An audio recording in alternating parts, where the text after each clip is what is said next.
Hello students, हम पढ़ रहे हैं क्लास 11 की सब्जेक्ट फिजिक्स चैप्टर 03 सरल रेखा में गति। यानी हम सरल रेखा में गति में लास्ट लेक्चर में हमने पढ़ा था कि वेग और त्वरण क्या होते हैं। अब हम बात करेंगे कि एक समान त्वरित गति के समीकरण किस प्रकार प्राप्त किए जा सकते हैं।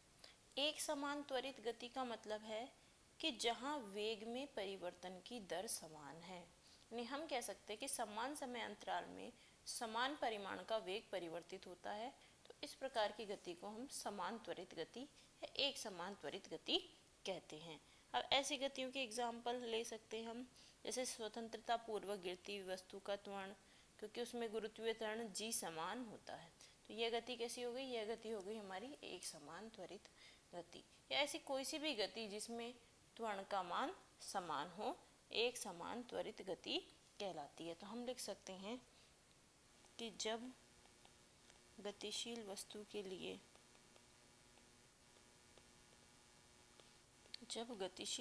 के लिए समान समय अंतरालों में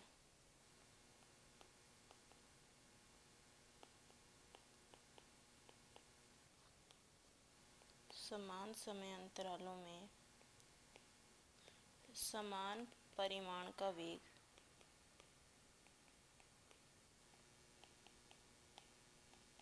परिवर्तन होता है,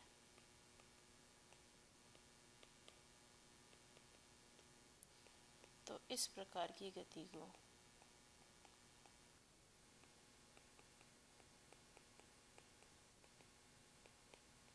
समान त्वरित गति कहते हैं।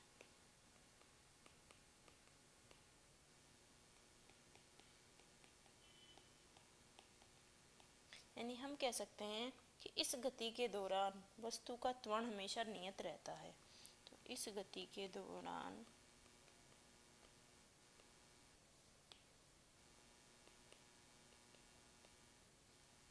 वस्तु का त्वरण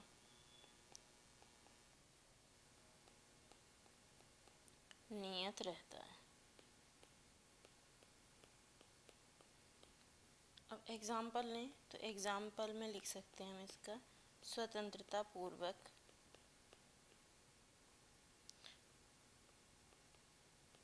गिरती हुई वस्तु।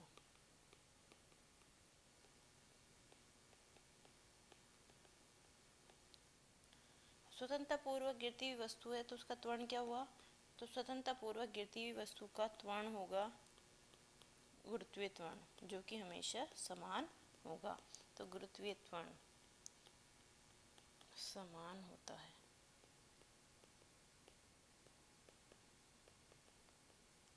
तो एक समान त्वरित गति की बात करें तो हम उसमें एक बहुत अच्छा एग्जाम्पल है स्वतंत्रता पूर्वक गिरती हुई वस्तु, या ऐसी कोई सी भी गति जिसमें त्वरण का मान समान हो, एक समान त्वरित गति कहलाती है। अब हम इसके लिए दो विधियां काम में लेते हैं एक समान त्वरित गति के अध्ययन के लिए। एक तो ग्राफिकल मेथड यानी ग्राफीय विधि, जिसको आलेखीय विधि कहते हैं, और एक है हमारी कलन विधि या कैलकुलस विधि। तो सबसे पहले हम आलेखीय विधि की बात करेंगे। तो इसके लिए सबसे पहले क्या मानते हैं, इसके लिए माना जाता है कि एक समान त्वरित गति के अध्ययन के लिए पहली हम बात करेंगे, तो पहली हम बात कर लेते हैं आलेखीय विधि की।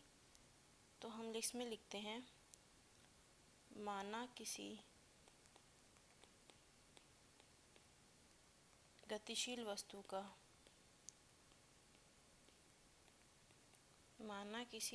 वस्तु का प्रारंभिक वेग तो u मान लेते हैं हम, प्रारंभिक वेग u है, और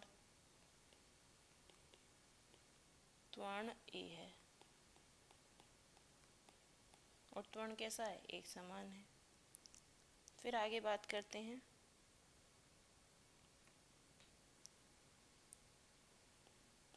अब हम बात कर रहे किस विधि की, आलेखीय विधि।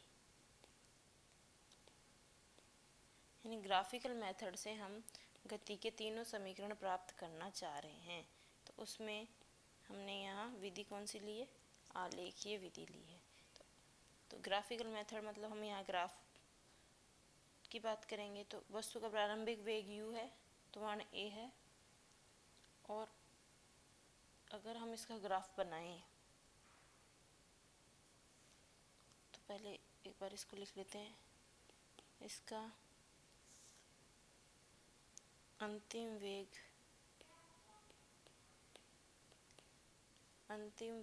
v एवं, ये इसको इस तरह से भी लिख सकते हैं, माना किसी गतिशील वस्तु का प्रारंभिक वेग u है और त्वरण a है, समय अंतराल t के पश्चात अंतिम वेग v है। यानी t समय अंतराल के बाद में वेग कितना हो जाता है, अंतिम वेग t है। तो हम कह सकते हैं कि यदि इसको ग्राफ से प्रदर्शित किया जाए, तो ग्राफ से प्रदर्शित किएंगे तो वेग समय ग्राफ बना देंगे। तो हम कह सकते हैं इसका वेग समय ग्राफ किस प्रकार प्राप्त होगा। जैसे ये हम ग्राफ की बात करते हैं,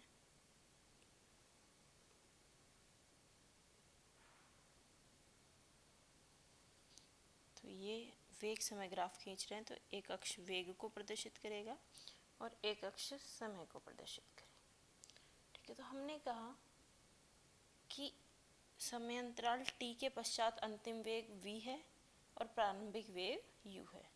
तो प्रारंभिक वेग मान लीजिए ये है हमारा u,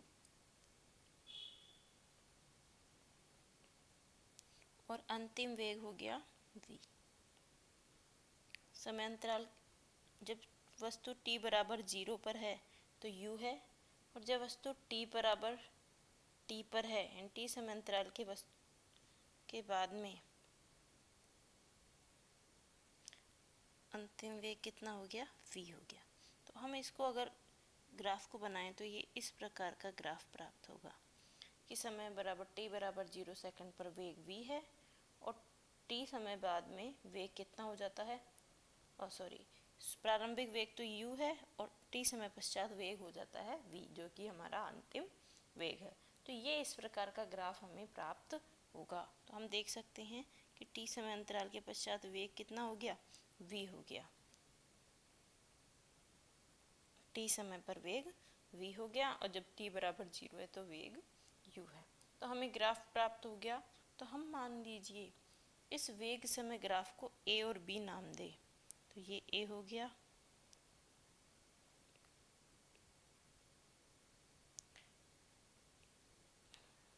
ये a हो गया और ये b हो गया। तो हमने वेग समय ग्राफ को a b नाम दे दिया। तो हम इसमें लिख सकते हैं कि इसका वेग समय ग्राफ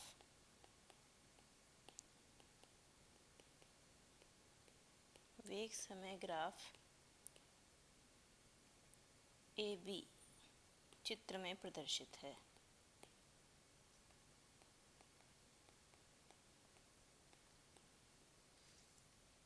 ठीक है, तो हमने कहा कि समय अंतराल t के अंदर वेग में कितना परिवर्तन हुआ, तो हम कह सकते हैं वेग में परिवर्तन हुआ v माइनस u, क्योंकि पहले वेग v था और पहले वेग u था, अंतिम वेग v है, तो वेग में परिवर्तन हो गया v माइनस u।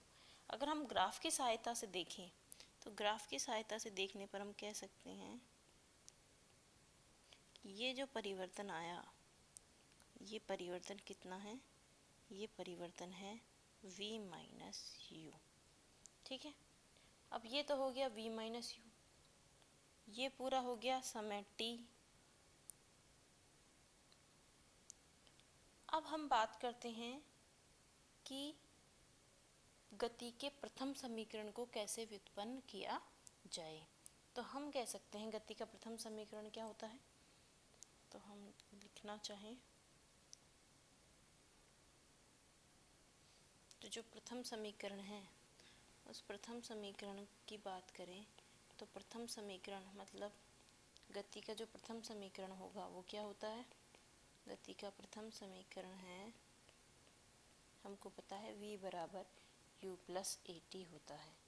अब हम इसकी उत्पत्ति की बात करें कि इसको कैसे उत्पन्न किया हमने, इसकी उत्पत्ति की बात करें तो हम लिख सकते हैं कि त्वरण क्या होगा, हमने पढ़ा था कि त्वरण क्या होता है, वेग समय ग्राफ की प्रवणता। वेग समय ग्राफ की प्रवणता, जो वेग समय ग्राफ है उसकी प्रवणता को हम क्या कहते हैं, त्वरण कहते हैं।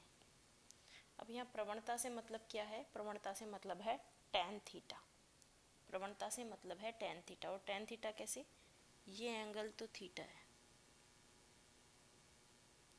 ठीक है। अब हम tan थीटा की बात करेंगे तो वो क्या आएगा, tan थीटा को लिखते हैं हम LL/KKA से लंब बटे आधार। तो लंब क्या हो गया, v माइनस यू, तो a बराबर क्या हो जाएगा tan थीटा, और tan थीटा को हम लिख सकते हैं लंब बटे आधार यानी BC। अगर हमने इसको C नाम दे दिया तो BC/AC। तो हमने पढ़ा है वेग समय ग्राफ की प्रवणता क्या कहलाती है, वेग समय ग्राफ की प्रवणता त्वरण कहलाती है। और प्रवणता से मतलब क्या होता है, प्रवणता से मतलब होता है tan थीटा क्या कहलाता है, तो tan थीटा होगा BC/AC। हम लिख सकते हैं या A बराबर BC की वैल्यू कितनी है, v माइनस यू, और AC की वैल्यू कितनी है, AC की वैल्यू है t, क्योंकि ये जो अंतराल है ये किसके बराबर है, ये t के बराबर है, तो ये हो गया t। तो हम लिख सकते हैं AT बराबर v माइनस यू, या हम इसको लिख सकते हैं v बराबर u प्लस AT। तो ये क्या हो गया, ये हो गया हमारे गति का प्रथम समीकरण। अब हम बात करते हैं द्वितीय समीकरण की। द्वितीय समीकरण, द्वितीय समीकरण क्या है, द्वितीय समीकरण मतलब गति का द्वितीय समीकरण। गति का द्वितीय समीकरण क्या है, गति का द्वितीय समीकरण है s बराबर ut plus half AT square. अब यहाँ पे s क्या है, यहाँ s का मतलब है समय t में वस्तु द्वारा तय की गई दूरी।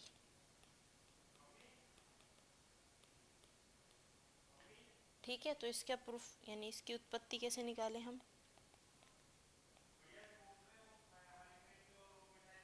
वेग समय ग्राफ में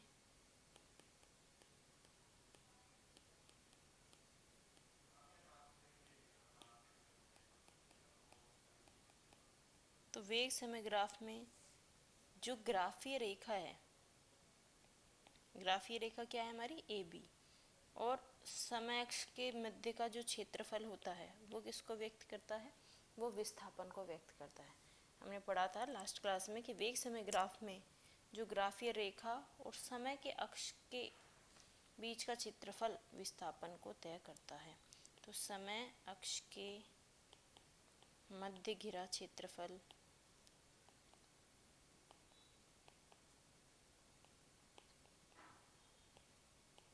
विस्थापन को व्यक्त करता है। यानी हमने कहा S क्या था, S था विस्थापन। अब यहाँ विस्थापन निकालना है तो हम कह सकते हैं अतः विस्थापन बराबर क्या हो जाएगा, विस्थापन हो जाएगा आकृति। अब ये ग्राफ से देखें तो समय रेखा क्या है, समय रेखा समय अक्ष तो कौन सी हो गई, जीरो t वाली।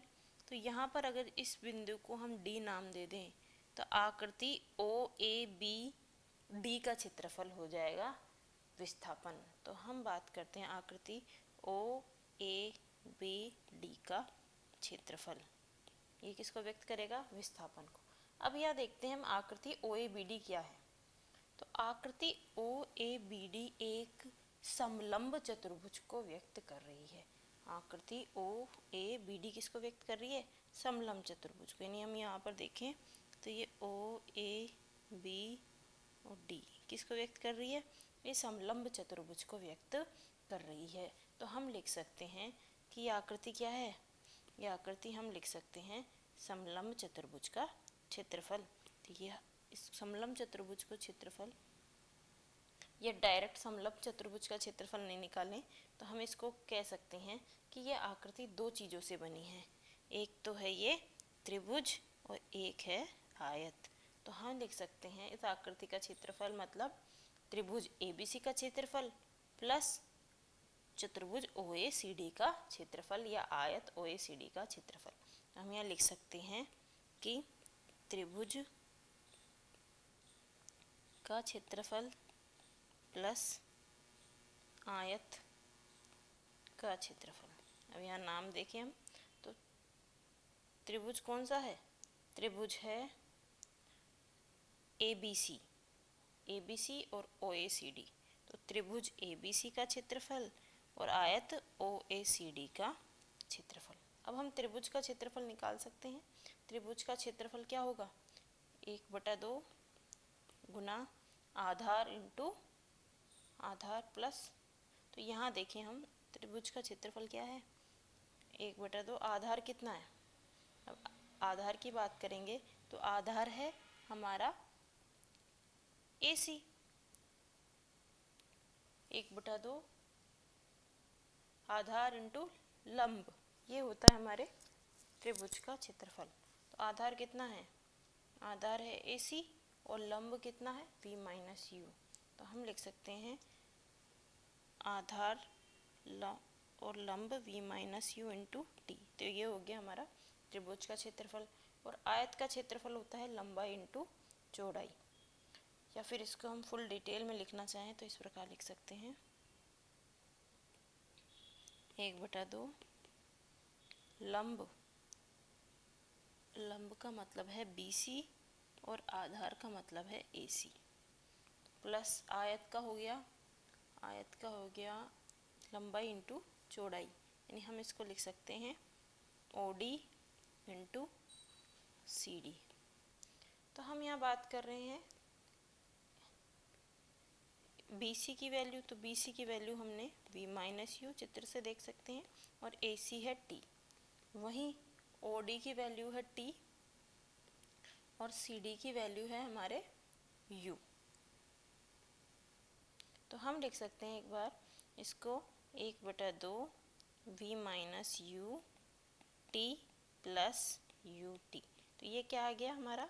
यह आ गया हमारा विस्थापन S बराबर V माइनस UT। अब हम यहाँ देखना चाहें तो हम यहाँ इस तरह से इसको कर सकते हैं कि समीकरण 1 से हमने क्या निकाला था?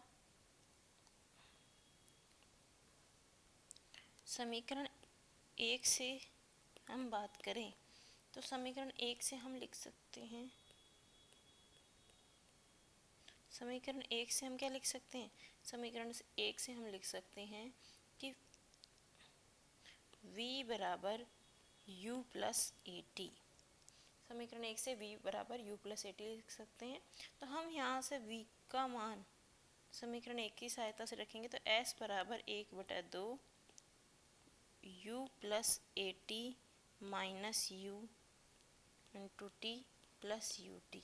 तो हम यहाँ देखेंगे U से U क्रॉस हो गया तो 1/2 AT स्क्वायर प्लस UT। तो S बराबर लिख सकते हैं हम S बराबर UT plus half AT square. तो ये क्या बन गया? ये बन गया गति का द्वितीय समीकरण। ठीक है, तो हम लिख सकते हैं ये हो गया हमारा गति का द्वितीय समीकरण। अब हम तृतीय समीकरण की बात करें तो हम लिख सकते हैं तृतीय समीकरण। तृतीय समीकरण से मतलब है गति का तृतीय समीकरण। और गति का तृतीय समीकरण क्या है? गति का तृतीय समीकरण होता है V स्क्वायर बराबर U स्क्वायर प्लस 2AS। अब इसकी उत्पत्ति देखें कि हम इसको कैसे निकालेंगे। तो हम कह सकते हैं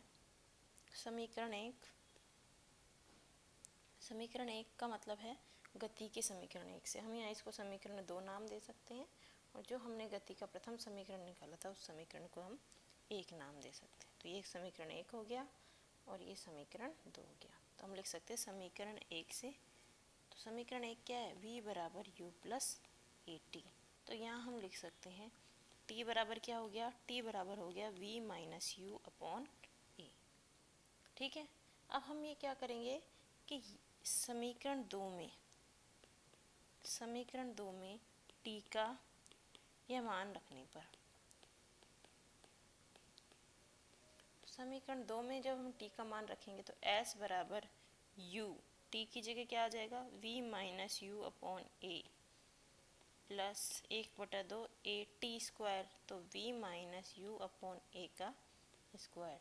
तो हम देखेंगे तो यह आएगा u v minus u square upon a plus 1/2 v minus u का होल स्क्वायर अपॉन a, क्योंकि अब यहाँ पर हम v माइनस यू के होल स्क्वायर को भी ओपन करके लिख सकते हैं। तो v माइनस यू का होल स्क्वायर करके लिखेंगे तो v square minus plus you square minus 2vu, और यहाँ a स्क्वायर आएगा और यहाँ a आएगा, तो यहाँ a से a स्क्वायर क्रॉस हो जाएगा। तो हम लिख सकते हैं, आगे आया हमारा कि u v minus you square upon a plus 1/2 v square plus you square minus 2uv upon a। ठीक है। अब हम विस्थापन की बात कर रहे हैं यहाँ पर, तो यहाँ s बराबर आ रहा है। अब हम देखें दोनों में कॉमन क्या है, अगर 1/2a अगर हम कॉमन ले लें तो हम लिख सकते हैं 2uv minus you square 2u square minus 2u square plus v square plus you square minus 2uv। तो हम देखेंगे कि यहाँ पर 2uv से 2uv क्रॉस हो गया और बचा कितना हमारे पास, आगे आया 1/2a you square v square minus you square, क्योंकि माइनस 2u स्क्वायर है प्लस यू स्क्वायर है, तो बचा हमारे पास v square minus you square. और आगे है s, अगर इस 2a को हम इधर लिख के जाएं तो हम लिख सकते हैं 2as बराबर v square minus you square. तो इसको लिख सकते हैं v स्क्वायर बराबर यू स्क्वायर प्लस 2as। तो ये हो गया हमारा गति का तृतीय समीकरण। तो ये हो गया समीकरण नंबर 3, यह गति के तृतीय समीकरण को व्यक्त करता है। तो ये हमारे समीकरण निकालने की कौन सी विधि है, ग्राफीय विधि ज्ञात कर ली हमने, गति के समीकरण को निकालने की ग्राफीय विधि। अब हम इसका अगर कलन विधि का उपयोग करते हैं तो हम इन समीकरणों को कैसे निकालेंगे देखते हैं। अब जो अगली विधि है वो है कलन विधि।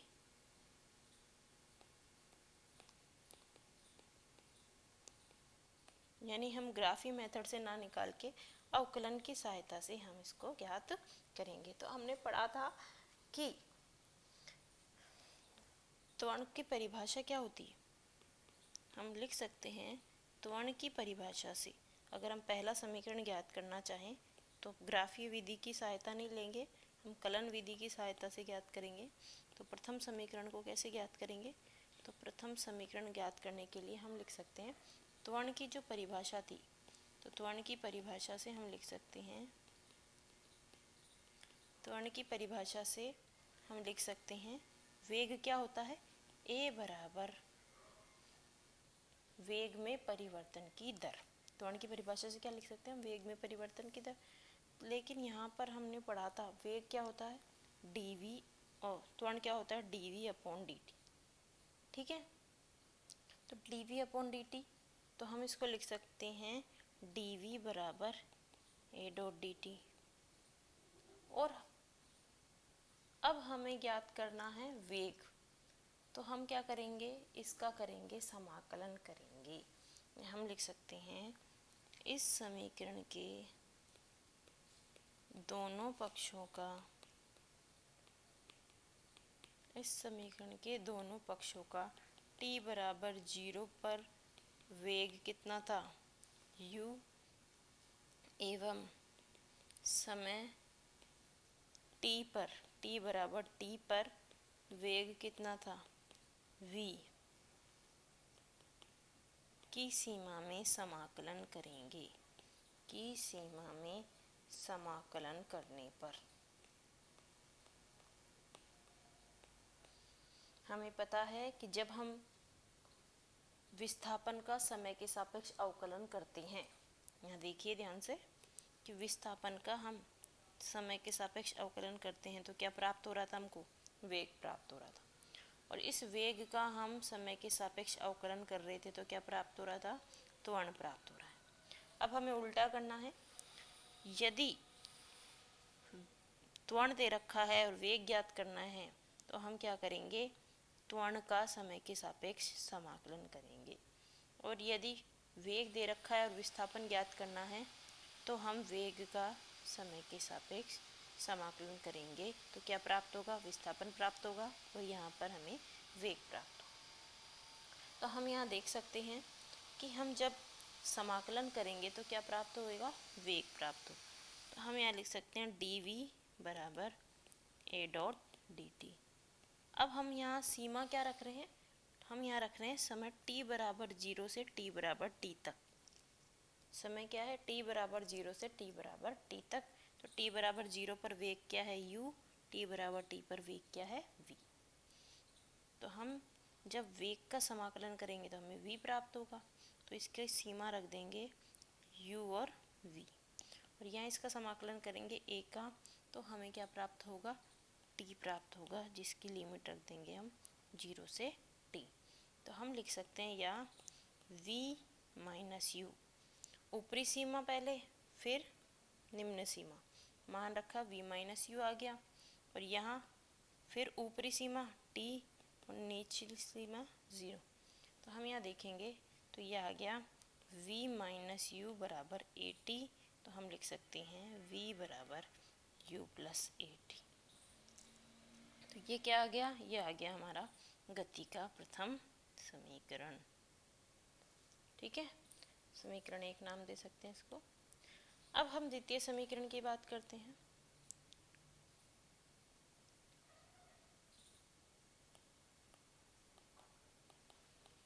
द्वितीय समीकरण कैसे प्राप्त करेंगे, द्वितीय समीकरण के लिए हम किसकी परिभाषा लेंगे, वेग की, क्योंकि हमको पता है द्वितीय समीकरण में क्या आता है, विस्थापन। और विस्थापन कैसे ज्ञात करेंगे, विस्थापन ज्ञात करने के लिए वेग का समय के सापेक्ष समाकलन कर देंगे। तब हम इसमें लेंगे वेग की परिभाषा से,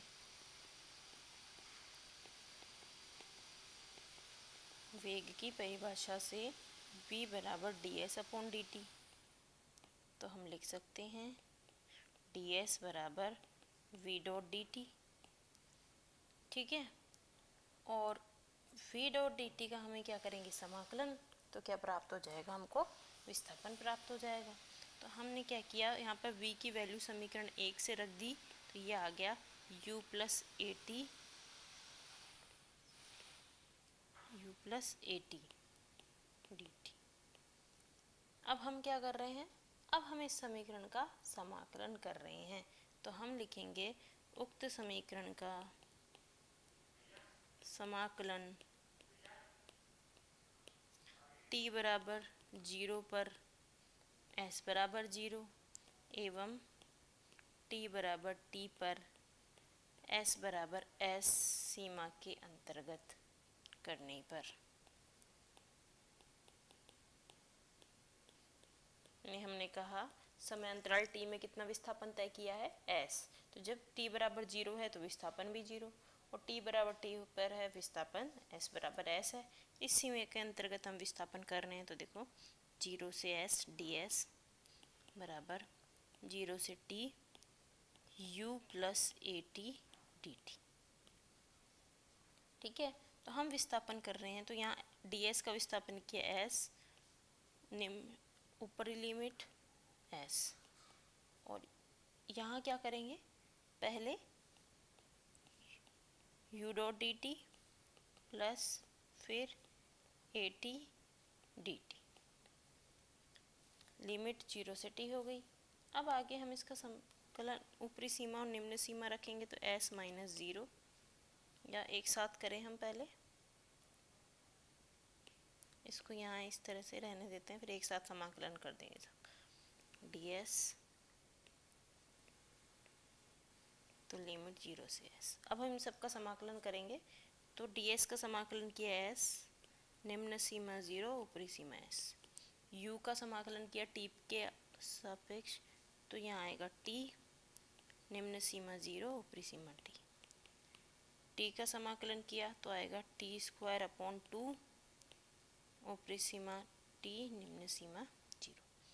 अब हम लिमिट रख देंगे, तो लिमिट रखते ही s - 0, पहले ऊपर की लिमिट t, फिर निम्न लिमिट 0, ये बटे, तो यहाँ आ जाएगा पहले ऊपर की सीमा t², फिर निम्न सीमा 0।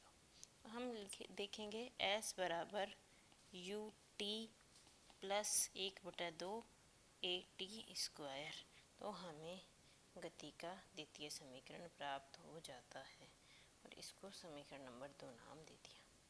ठीक है, तो हम कह सकते हैं कलन विधि से हमने विस्थापन को प्राप्त कर लिया वेग का समय के सापेक्ष समाकलन करके। अब हम तृतीय समीकरण को प्राप्त करते हैं।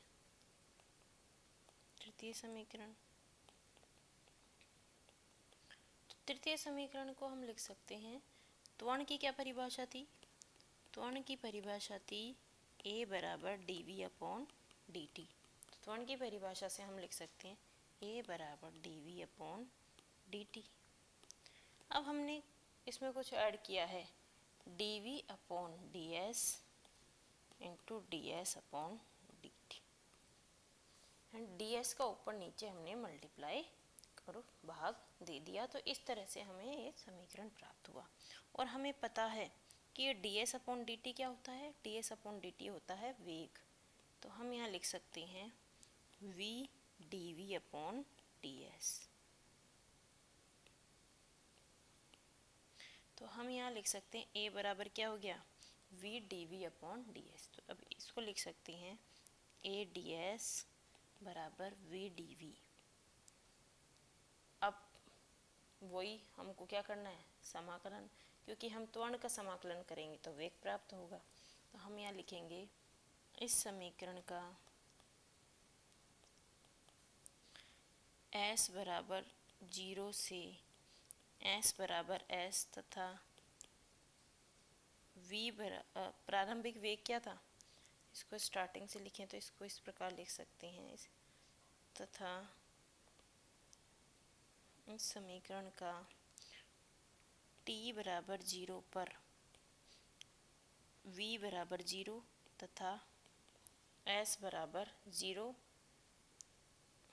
एवं t बराबर t पर v बराबर v, सॉरी 0 नहीं था वेग, प्रारंभिक वेग था u,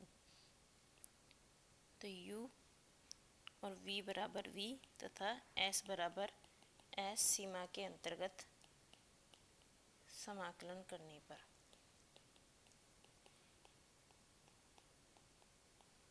तो हम देखेंगे कि यहाँ पर क्या है? ds है।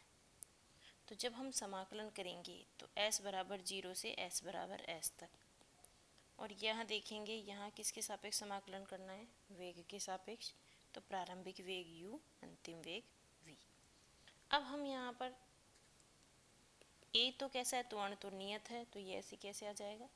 ds का समाकलन किया तो s, तो यहाँ आ गया 0 से s लिमिट।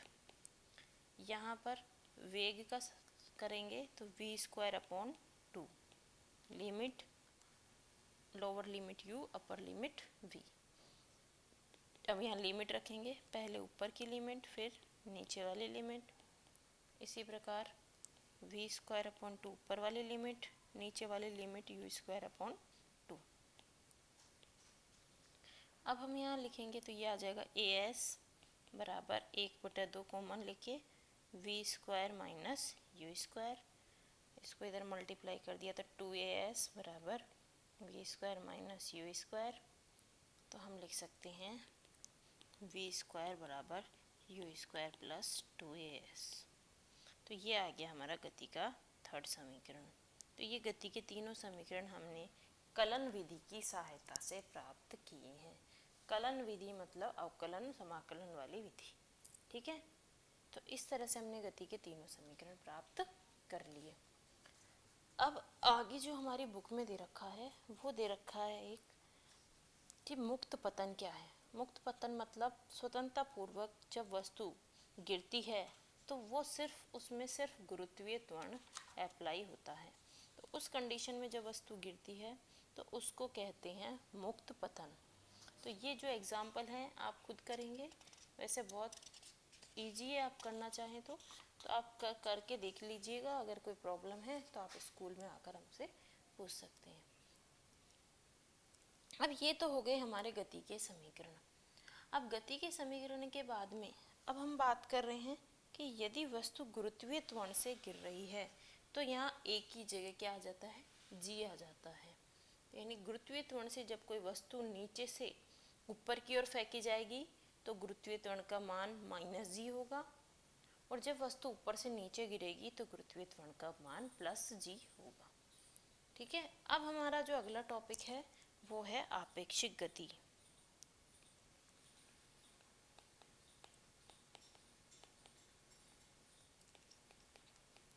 या आपेक्षिक वेग।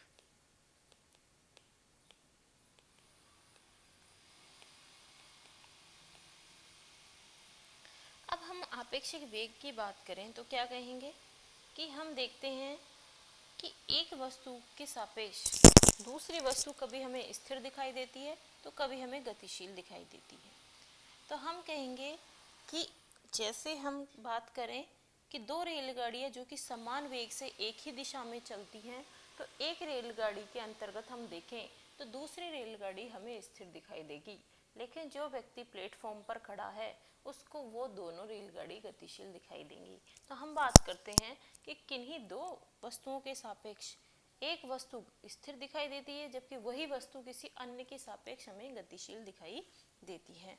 तो ये आपेक्षिक गति किसे कहते हैं? अगर आपेक्षिक गति को हम डिफाइन करें तो हम लिख सकते हैं कि आपेक्षिक गति क्या होगी। तो आपेक्षिक गति को डिफाइन करते हैं तो किसी कण की गति की अवस्था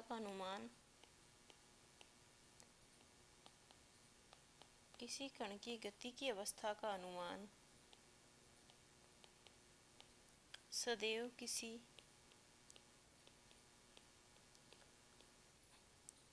अन्य निर्देश तंत्र या निर्देश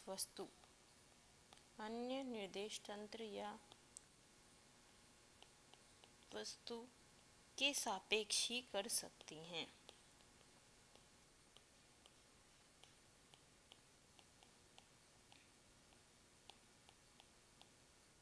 निरपेक्ष रूप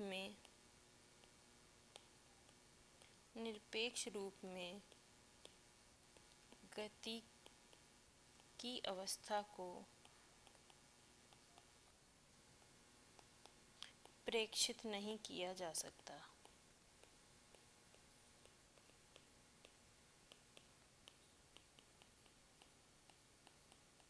यही आपेक्षिक गति है।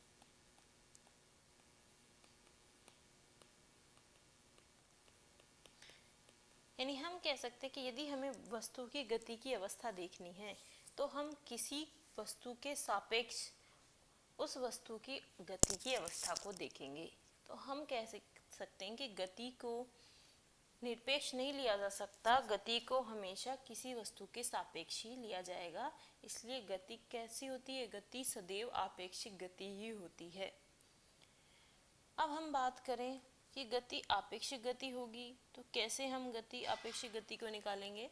तो इसके लिए देखें कि हम कोई निर्देश तंत्र लेंगे तो उस निर्देश तंत्र के सापेक्ष वस्तु की गति अलग होगी और किसी अन्य निर्देश तंत्र के सापेक्ष वस्तु की गति अलग होगी।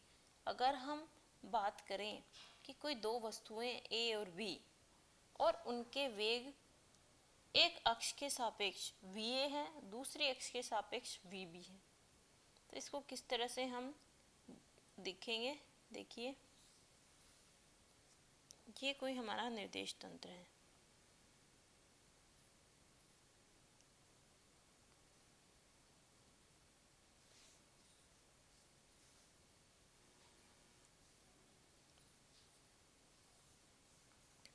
अब निर्देश तंत्र की बात कर रहे हैं हम, तो निर्देश तंत्र के अंदर एक अक्ष होगी, तो अब यहाँ गति की बात कर रहे हैं तो एक अक्ष होगी वो समय को दर्शाएगी, दूसरी अक्ष उसकी स्थिति को दर्शाएगी या विस्थापन को दर्शाएगी। तो हम देखते हैं कि ये तो मीटर में आएगा विस्थापन, तो उस समय आएगा सेकंड में। तो जब हम किसी वस्तु की स्थिति की बात कर रहे हैं तो किसी निर्देश तंत्र के सापेक्ष यदि ए व बी की स्थितियां अलग अलग हैं तो हम कह सकते हैं कि जैसे मान लीजिए ए के लिए ग्राफ ये बन रहा है और बी के लिए ये बन रहा है, दो ग्राफ बने ए और बी के लिए। ये इसको हम डायरेक्ट आपको डेरिवेशन में ही समझाते हैं। यहाँ देखिए, स्थिति सदिश की बात करते हुए समझाएंगे ताकि आपका वेग समझ में आ जाएगा।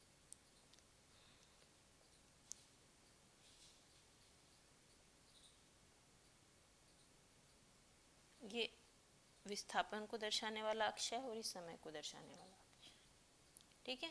अब हम किसी एक वस्तु की बात करते हैं, इसका मूल बिंदु O हो गया, ठीक है। अब हम देखते हैं कोई बिंदु है P।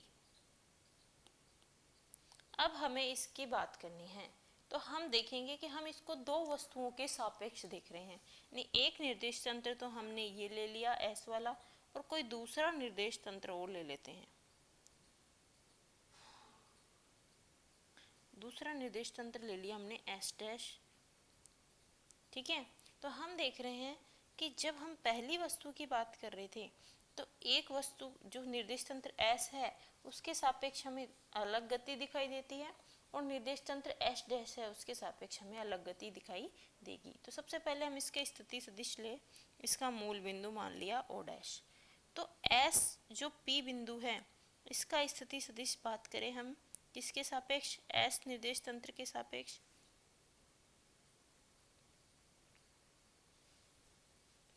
इस P बिंदु को यहाँ ले लेते हैं। तो यहाँ जो इसका निर्देश तंत्र बन रहा है वो क्या आ जाएगा, R डैश आ गया, ठीक है। और अगर हम इसका निर्देश तंत्र लेंगे हम किसके सापेक्ष, इसके सापेक्ष लेंगे हम S डैश के सापेक्ष, तो इसका स्थिति सदिश हमने ले लिया R डैश। और इस निर्देश तंत्र का S डैश का S के सापेक्ष लेंगे तो ये हो जाएगा R0। अब हम कह सकते हैं कि दो निर्देश तंत्र S और S डैश हैं जिनके मूल बिंदु O और O डैश हैं। जो प्रेक्षक हैं वो एक O पर बैठा हुआ है, दूसरा प्रेक्षक देखने वाला व्यक्ति O डैश पे बैठा हुआ है, और हम बिंदु P की बात कर रहे हैं, और हमारा जो बिंदु P है वो यहाँ है, ठीक है। अब हम P बिंदु को देख रहे हैं तो एक तो O से देख रहे हैं और एक O डैश से देख रहे हैं। तो सबसे पहले हमने देखा O के सापेक्ष स्थिति सदिश तो R हो गया, O डैश के सापेक्ष बिंदु P का स्थिति सदिश R डैश हो गया। तो हम त्रिभुज नियम से लिख सकते हैं। किस प्रकार लिखेंगे देखिए, ये तो R डैश का हो गया, ये R0 डैश का हो गया, और ये R डैश का हो गया, ये R का, ये R डैश का। तो हम लिख सकते हैं त्रिभुज नियम से। तो हम इसको लिखना चाहें तो इस प्रकार लिखेंगे कि दो निर्देश तंत्र S व S डैश हैं जिनके मूल बिंदु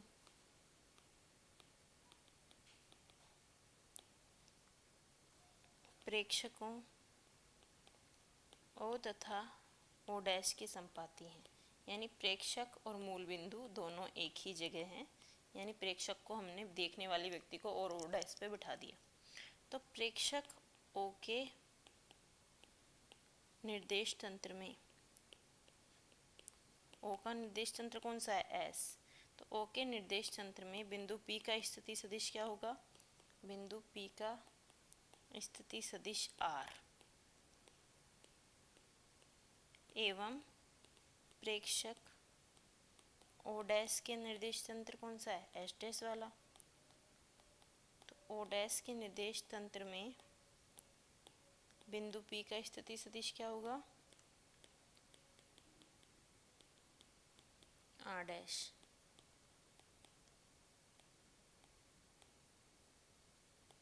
तो हमने क्या कहा, ओ डैश का ओ के सापेक्ष स्थिति सदिश क्या ले लिया? ओ डैश का ओ के सापेक्ष स्थिति सदिश हो गया R0। तो त्रिभुज नियम से लिख सकते हैं हम R0 प्लस R डैश बराबर R, या हम लिख सकते हैं R डैश बराबर R प्लस R0, नहीं माइनस आएगा, R डैश माइनस R0, इस समीकरण 1। अब हमने क्या किया, वेग निकालने के लिए, क्योंकि हमको आपेक्षिक वेग ज्ञात करना है, तो समीकरण 1 का क्या कर देंगे, समय के सापेक्ष अवकलन।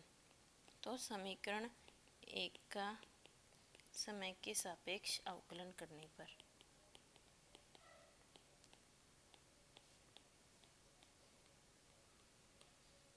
तो हम लिख सकते हैं d/dt R dash d/dt R minus d/dt R0।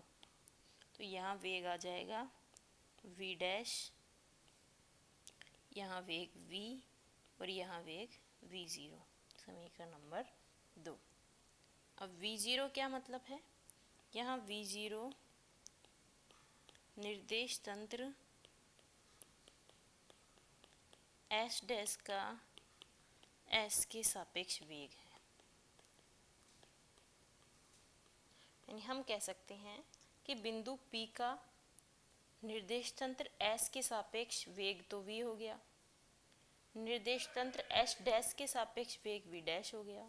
तो v0 क्या है, v0 है निर्देश तंत्र s डैश का s के सापेक्ष वेग।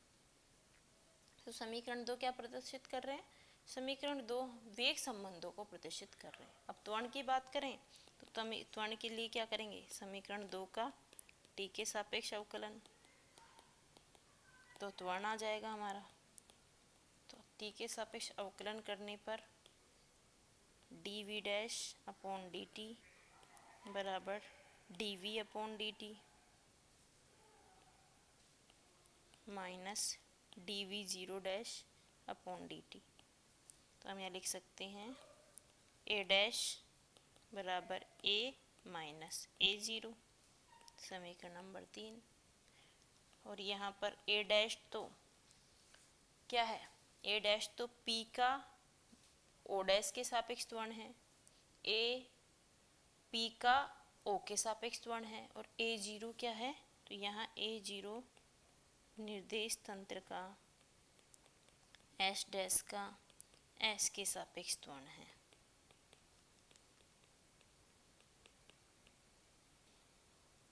अब यदि हम मान लें कि a0 क्या है, 0, यदि a0 को हम 0 मान लें, a0 को 0 मतलब अर्थात निर्देश तंत्र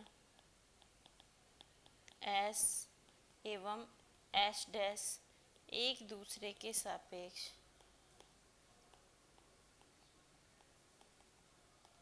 नियत वेग से गतिशील है। तो नियत वेग से गतिशील होंगे तो त्वरण क्या हो जाएगा, 0, नियत वेग से गतिशील है तो a डैश 0 हो गया। तो हम क्या लिख सकते हैं समीकरण 3 से, a डैश बराबर a, यानी कण का दोनों निर्देश तंत्रों में त्वरण कैसा होगा, समान प्राप्त होगा। हम लिख सकते हैं अतः इस अवस्था में कण का दोनों निर्देश तंत्रों में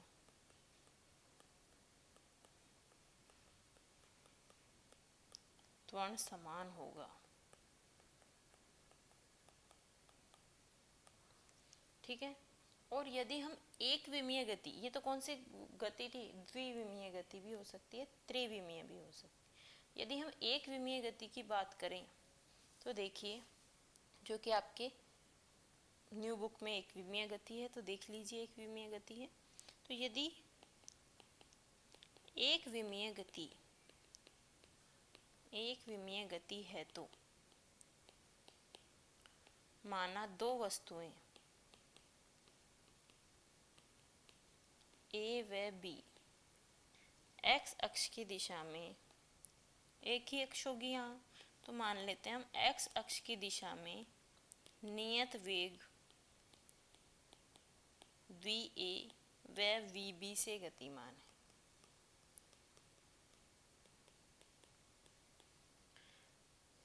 यानी हम एक विमीय गति की बात कर रहे हैं, तो दो वस्तुएं हैं, वो a व b x अक्ष की दिशा में v और vb से गतिमान है। यदि किसी क्षण वस्तुओं की स्थितियां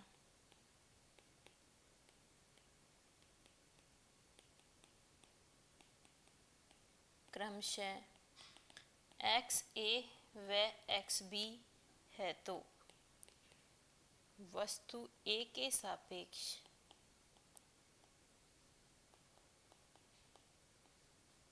B की स्थिति, तो A के सापेक्ष B की स्थिति मतलब x b a, B की स्थिति ज्ञात करने की किसके सापेक्ष A के सापेक्ष, तो हम लिख सकते हैं x b minus x a। ठीक है, तो इस प्रकार हम एक के सापेक्ष दूसरे की स्थिति ज्ञात कर सकते हैं और इसी प्रकार हम B का A के सापेक्ष वेग ज्ञात कर लेंगे। A के सापेक्ष वेग, तो यहाँ आ जाएगा VBA B का A के सापेक्ष वेग। तो ये हमारे जो समीकरण हैं ये हमारे बहुत ही काम के होंगे, समीकरण नंबर 4 और समीकरण नंबर 5, क्योंकि ये एक विमीय गति के लिए, यानी जो हम पढ़ रहे हैं हमारे जो चैप्टर है सरल रेखा में गति यानी एक विमीय गति, तो उसमें एक वस्तु का दूसरे वस्तु के सापेक्ष स्थिति और एक वस्तु का दूसरी वस्तु के सापेक्ष वेग ज्ञात करने के काम में आएगा। अगर ये पूछा जाए कि वस्तु B की A के सापेक्ष स्थिति, तो हमने एक्स बी ए निकाल दिया, लेकिन वस्तु B के सापेक्ष स्थिति पूछी जाए तो एक्स ए बी बराबर एक्स ए माइनस एक्स बी, और वस्तु A का B के सापेक्ष वेग पूछा जाएगा तो वी ए बी बराबर V A minus V B. तो इस तरीके से हम आपेक्षिक वेग ज्ञात कर सकते हैं। तो हम कहेंगे आपेक्षिक वेग मतलब किन्हीं दो निर्देश तंत्रों के लिए ज्ञात होगा, यानी एक के सापेक्ष दूसरे की कंडीशन क्या है, दूसरे के सापेक्ष पहले की कंडीशन क्या है।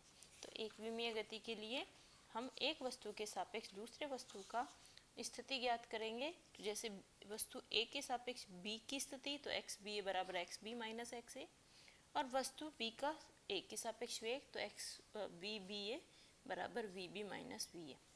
इस प्रकार एक दूसरे के सापेक्ष वेग हम ज्ञात कर सकते हैं। तो ये हो गया हमारा चैप्टर 3 कंप्लीट। इसके आप एग्जाम्पल करिए, न्यूमेरिकल करिए, क्वेश्चन करिए, और प्रॉब्लम है तो आप स्कूल में आकर